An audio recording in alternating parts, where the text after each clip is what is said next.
আসসালামু আলাইকুম everyone, welcome to আবিদাস blog. আমি আবিদা। সবাই কেমন আছেন? আশা করি আল্লাহর রহমতে সবাই অনেক ভালো আছেন। আলহামদুলিল্লাহ, আমিও খুব ভালো আছি। সো আজকে আমি যাচ্ছি হচ্ছে কিছু কেনাকাটা করতে, টুকটাক আর কি। সো ভাবলাম আপনাদের সবার সাথে শেয়ার করি। সো এই তো আমরা যাচ্ছি ফরিদপুর মার্কেটে আর কি। তো দেখতেই পাচ্ছেন, রাতের শহরটা খুবই সুন্দর লাগে। কার কাছে কেমন লাগে আমি জানি না, বাট আমার কাছে খুব ভালো লাগে। তো আমরা দেখতে দেখতে তো মার্কেটে চলে এসেছি। এই হচ্ছে আমাদের ফরিদপুরের তাঁত বাজার বলে এটাকে। সো এখন আমরা হাঁটি হাঁটি পা পা করতে করতে মার্কেটের ভেতরে যাব। আমরা প্রায় রাত ৯টা নাগাদ গিয়েছিলাম। তারপরে দেখেন রাস্তায় কত মানুষজন, ইভেন মার্কেটের ভিতরে তো পা ফেলার জায়গা নাই, এত মানুষ। সো এখানে একজন মামা মাঠা বিক্রি করছে। উনি ডাক দিয়ে দিয়ে বলছিল যে মাঠা খেয়ে যান, মাঠা খেয়ে যান। সো এই যে এখানে তিনি চারপাশে সব কিছু রেকর্ড করছেন, ভিডিও করছেন। হ্যাঁ, উনি অনেক সাপোর্টিভ, অ্যান্ড আমার এই ব্লগ শেয়ার করার পিছনে তার ক্রেডিট অনেকটা। সো এই তো আমরা মার্কেটের ভিতরে চলে আসলাম। দেখেন চারপাশটা কত সুন্দর, সুন্দর সুন্দর ফুল, বাচ্চাদের খেলনা, তারপরে আরও অনেক কিছু চারপাশে। সো আমরা হাঁটতে হাঁটতে মার্কেটের ভিতরে চলে এসেছি, অ্যান্ড আমরা যাব হচ্ছে একটা কসমেটিক্সের দোকানে। সেখানে আমার কিছু কেনাকাটা আছে আর কি। সো এখানে কেনাকাটা করব। সো এই তো আমরা প্রায় চলে এসেছি।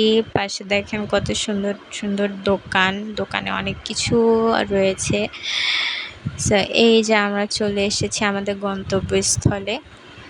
সো এখান থেকে আমি টুকটাক কিছু কেনাকাটা করলাম। আমার যাবতীয় মানে যা যা দরকার ছিল এখান থেকে নিয়েছি। এখন আমরা এখান থেকে আবার হচ্ছে ব্যাক করব। এখন আমি চলে আসলাম আমার ড্রেসের সাথে একটা হিজাব কেনার জন্য, যেহেতু আমি হিজাবি। সো হিজাব আমার অল টাইমই দরকার হয়। সো এই হিজাবটা আমার প্রথম দেখাতে পছন্দ হয়ে গিয়েছিল।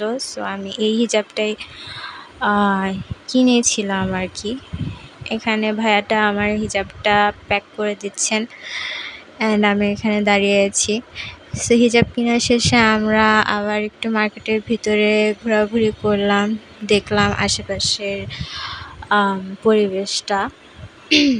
তারপরে আমরা এখান থেকে সোজা চলে যাব হচ্ছে চুড়ির দোকানে, বিকজ আমার চুড়ি খুবই পছন্দ।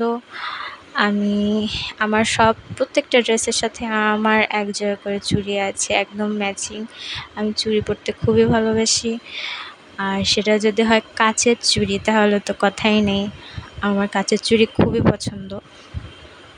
সো আমরা এখানে হাঁটতে হাঁটতে চলে গেলাম হচ্ছে কাচের চুড়িওয়ালার কাছে। মানে কাচের চুড়িওয়ালা না, ওনার কাছে অনেক টাইপের চুড়ি আছে। এই তো দেখেন আমরা প্রায় না, ওনার দোকানেই চলে এসেছি। এই দেখেন এখানে কত ধরনের চুড়ি রয়েছে, মানে এত সুন্দর সুন্দর চুড়ি। মানে আমার ইচ্ছে করছিল যে আমি স্টলের যে কয়টা চুড়ি আছে আমি সবগুলো প্যাক করে নিয়ে যাই, কিন্তু কি করব, আমার কাছে ভাই এত টাকা নাই, আমি এত বড় লোক না। সো এখান থেকে আমি এই লাল কালারের চুড়িটা পছন্দ করেছিলাম। দেন হচ্ছে এই যে এখন দোকানদার ভাই এসে উনি আমাকে চুড়িটা হচ্ছে নামিয়ে দিল, অ্যান্ড আমি হাতে নিয়ে এই যে দেখছিলাম একটু যে চুড়িটা আসলে কেমন। আরেকটা কথা বলি, আফসোসের কথা, সেটা হচ্ছে চুড়িটা আমার খুব পছন্দ হয়েছিল, বাট চুড়িটা আমার হাতের থেকে সাইজে ছোট ছিল, যার কারণে চুড়িটা পরতে যেয়ে খুব বাজেভাবে আমার হাতটা কেটে যায়, যেটার ফুটেজ আমি নিতে ভুলে গিয়েছিলাম। বাট হ্যাঁ, অনেক খারাপভাবে কেটে গিয়েছিল হাতটা, অনেকটাই রক্ত বের হয়েছিল। কিন্তু কি করব, এই চুড়িটা আমার ভাগ্যে নাই, সো এটার জায়গায় অন্য একটা চুড়ি আমাকে নিতে হয়েছে। তারপরে দেখেন এখানে আমি চলে আসলাম হচ্ছে গ্রোসারি শপে। এখন এখান থেকে আমি বাসার জন্য কিছু কিনবো। বাসার জন্য 2 প্যাকেট পাস্তা নিয়েছি, দেন হচ্ছে ফ্যামিলি 1 প্যাকেট নুডলস কিনেছি, আর কিছু মশলা কিনে আমি হচ্ছে এখন এখান থেকে বের হব। এখান থেকে সোজা বের হয়ে চলে আসলাম হচ্ছে ফলপট্টিতে। অ্যান্ড এখানে এসে চারপাশে ফল টল দেখে একদম খুবই ভালো লাগছিল, একদম খুশিতে আপ্লুত হয়ে যাওয়ার মতো ভালো লাগা। বাট যখন আমি ফলের দাম শুনলাম, ভাই রে ভাই, মানে আমার মনে হচ্ছিল কে যেন আমার মাথায় বাঁশ দিয়ে একটা বাড়ি মেরেছে। ঠিক আছে, মানে ফলের এত দাম, মানে আমি বিশ্বাস করতে পারছিলাম না যে সামান্য ফলের এত দাম।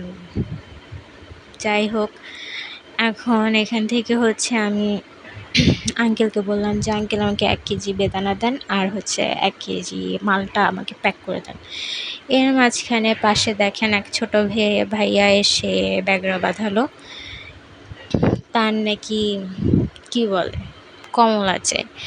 সো ভাই তুই আগে আমারটা নিতে দে, তারপরে তোরটা নে। আচ্ছা যাই হোক, ছোট ভাই বলে কথা, থাক, বাদ দিলাম। কিন্তু এখন দেখেন এই ছোট ভাই করতেছেটা কেমন, প্রতিবন্ধীর মতো। মানে তুই নিবি ভালো কথা, তুই হাত পা ছোড়াছুড়ি করছিস কেন? তুই প্রতিবন্ধী? আচ্ছা যাক, গেল। বাইরে গেলে এরকম প্রতিবন্ধী অনেক দেখা যায়। সো বাদ দিলাম এদের কথা। এখন আসি আমার জিনিসের দিকে। এখন আঙ্কেল হচ্ছে আমার মালটা প্যাক করতেছে, প্যাক করে দেন হচ্ছে উনি আমার হাতে হ্যান্ড ওভার করবেন। তারপরে আমি এখান থেকে বের হব। এখন দেখেন আমি কি বলবো, কামের বেডি সখিনার মতো সবগুলা ব্যাগ আমার হাতে দিয়ে আমার জামাই খুশিতে ভিডিও করতেছে। দেন হচ্ছে আমরা চলে আসলাম ক্যাফে ম্যাঙ্গো রেস্টুরেন্টে। হ্যাঁ, রেস্টুরেন্টটা অনেক সুন্দর, ভিতর থেকে অনেক সাজানো গোছানো, অ্যান্ড মানে একটা মাইন্ড রিফ্রেশিং একটা ভাইব আসে এখানে গেলে। আর এই দেখেন আমি একটু ভাবসাব নিচ্ছি এখানে দাঁড়িয়ে, কি করব, ভাবুয়ালি বলে কথা। এখন আমি বসে আছি খাবারের অপেক্ষায়, আর আমার জামাই সব কিছু রেকর্ড করছে। আশপাশটা দেখেন কতটা সুন্দর, নির্জন একদম, কোনো কোলাহল নেই, একদম খুব ঠান্ডা একটা, মানে সব মিলিয়ে অনেক সুন্দর একটা ভাইব আসে আর কি এই রেস্টুরেন্টটায় আসলে। দেন হচ্ছে এখন আমরা বসে আছি। তারপরে আমার ব্যাগে কিছু লিচি ছিল, সেগুলো আমি ছুলে ছুলে খাচ্ছিলাম। শুধু আমি না, আমার জামাইও খাচ্ছিল আর ভিডিও করছিল। সো দেখেন লিচুগুলাও কিন্তু ভালোই বড় বড় ছিল। হ্যাঁ, সো এখানে লিচু খেতে খেতে আমাদের প্রথম ডিশ চলে আসলো, যেটা হচ্ছে রেড পাস্তা, না sorry, red chilli pasta.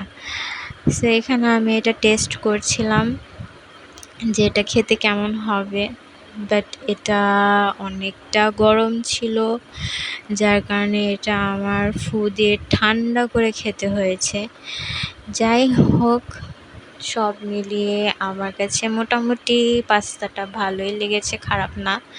But হ্যাঁ, এটা একটু বেশি স্পাইসি ছিল, যার কারণে একটু মানে একটু বেশি আর কি স্পাইসি লাগছে আমার কাছে। সো তারপরে এই যে চলে আসলো আমাদের ফ্রেঞ্চ ফ্রাই। যদিও এই ফ্রেঞ্চ ফ্রাই মানুষ কেন খায় আমি জানি না, আমার একদমই ভালো লাগে না, বাট কি করব, আমার হাজব্যান্ডের পছন্দ।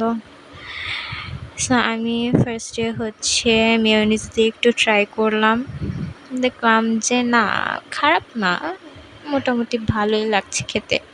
তারপরে একটু সস দিয়ে, মানে টমেটো সস দিয়ে ট্রাই করলাম, তারপরে দেখলাম মোটামুটি ভালো। তারপরে একটু কোক খেলাম, আর দেখেন আমি কোক উঠাতে যেয়ে পুরা মানে ঢাকনাই খুলে ফেলার মতো অবস্থা করেছি। মানে আমার দ্বারা কোনো কিছু ঠিক মতো হয় না, ঠিক আছে। সো তারপরে আমি চলে আসলাম হচ্ছে সুপার শপে। দেখেন সুপার শপ অলরেডি অফ হয়ে গেছে, মানে বন্ধ হয়ে গেছে। তারপরও আমি দৌড়াই ঢুকছি ভেতরে, কজ আমার হচ্ছে সয়া সস বাসায় ফুরিয়ে গেছে, সো এটা আমার লাগবে। ঠিক আছে, সো এখানে ওই যে ভাইয়াটা আমাকে হচ্ছে সয়া সস দেখাচ্ছে আর কি, একটা বড় বটল দিয়েছে, একটা ছোট বটল। আমি বললাম যে আমার অত বড়টা লাগবে না, আননেসেসারি জিনিস নিয়ে তো আমার কোনো লাভ নেই, যেটা আমার ফেলে দেওয়া লাগবে বা ওয়েস্ট হবে ওরকম জিনিস নিয়ে তো দরকার নেই। সো আমি ছোটোটাই নিলাম। সো এখন হচ্ছে আমি ক্যাশ কাউন্টারে টাকাটা দিয়ে সোজা বাসায় চলে যাব। সো আজকের মতো এখানেই বিদায় নিচ্ছি, সবাই ভালো থাকবেন, আবার দেখা হবে অন্য কোনো ব্লগে। আসসালামু আলাইকুম।